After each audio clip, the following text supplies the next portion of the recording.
And that's why my girl is here. Sammy Y is here with the latest updates in the world of entertainment. What's up, girl? State of mind, man. The billionaire state of mind. State of mind. Yeah, for money. I know, right? Sure. Whether you're a lesbian, then transgender, whatever, is an act of stupidity. Okay. Yeah. So according to him, in the spirit of modernization, in his own words, this is what he said. There are people in Ghana who are gays, and it's because of the law in Ghana that they hide. I think it is stupid that anybody living their truth must hide. Everywhere I had worked, there were people who were gay. It didn't bother me. It's a subject that baffles only those who wants to be baffled, because there are people living with people who are gays and lesbians but do not know. People are condemning others for sins that they do not commit, but they are committing worse sins than the ones they condemned, he pointed out. So, I mean, the only confusion out there is we have laws in this country. We are governed by laws, and our laws frown on such. So, as he's clamoring support for gays and lesbians and the likes, you know the controversy out there with people. Everybody's asking, yo, what's up? So more like, okay, you know, somebody else came out at a point in time to say, listen, you need to hate the act, but don't hate the people involved. Confusion, I basa. I don't know why 2021 is taking off on such a note, but confusion everywhere. Well, but that's his opinion. So, but I mean, billionaire mentality. We move. All we want is money. All we want is money. I mean, we move. When we hear your boy Etinko, we nod and then we move on. We won't banter. Sage man, you die. Whatever you say, we'll agree and move on. Let's go. You are right. We are going. We are moving on. That's right. And guess what? Hey, I almost said TikTok. He's on TikGH. Tick. Yeah, Brad Tick. So Brad Tick says he has a problem when people go like, oh, Ghanaian musicians go broke after a while when they are no more relevant and they don't have money, they are not making money, they are not investing. He said, look, movie. But even in the Hollywoods and the big industries and the likes, most artists end up broke.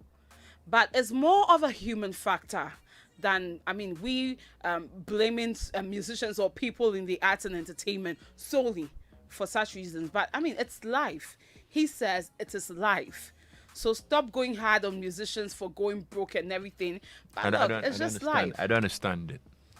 You're confused. Yeah, I don't. You said it's more of a human factor. Like what? I don't get it. So listen to, in his own words, let's try and see if I can, clear that confusion. If not, we'll leave it there. Today, no explanation. No, I just want to understand what. Okay, so saying. He says there are doctors and journalists who are broke. It's about human management. Sometimes it's not your fault.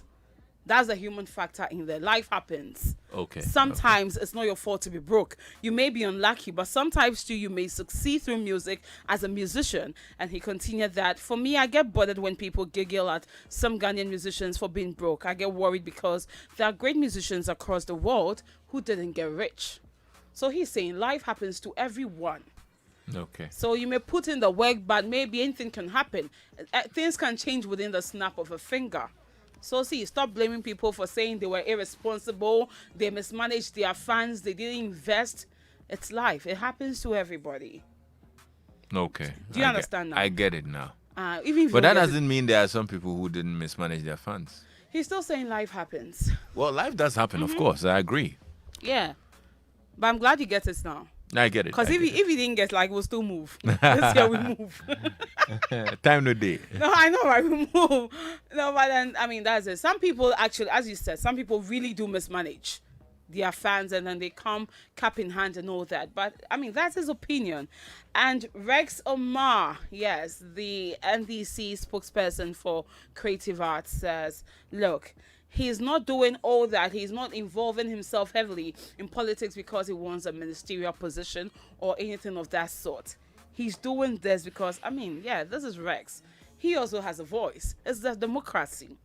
Let's hear what he had to say. Me politics now, me, I'm not doing politics for any post. I just want that to be clear to you. Let me tell you something. When, let's say, I'm appointed, say I become a deputy minister, it depends on who is the minister. Because I will not go and accept any appointment if I cannot implement what I know. If I go and accept a deputy minister and we are in Ghana and everybody comes to you because you are an industry person, the minister will think that you are taking his time and you have difficulties. So I'm better off being on my own to do my own business than to go and take any position that at the end of the day, the whole industry's eye will be on me and I cannot affect any change. Yeah. So that was Rexima. Yeah, talking about look. I mean, you people should stop tagging people as if they want posts. They're hungry for positions and all that. Yeah, people are just living their life. And earlier we also had the Duke of, where does KKD hail from? Tema. Duke of Tema, in the person of you know. Seriously, really, we'll stick to that. Duke of Tema. In the person of KKD. You wanted his British Exactly. GPS. Yes. And I mean, they make off. So I mean, whichever part it is, the Duke of Tema KKD says, look, gay, lesbians, transgender, whatever gender, listen, they should all come out and live their truth, and we should also learn to accept them for living their truth. Right. Whether we'll accept or not, we live it to whatever it may be. That's it for entertainment, Lexis. I hear you. Thank you for updating us. Yeah. Top stories coming up next with Evans Mensah.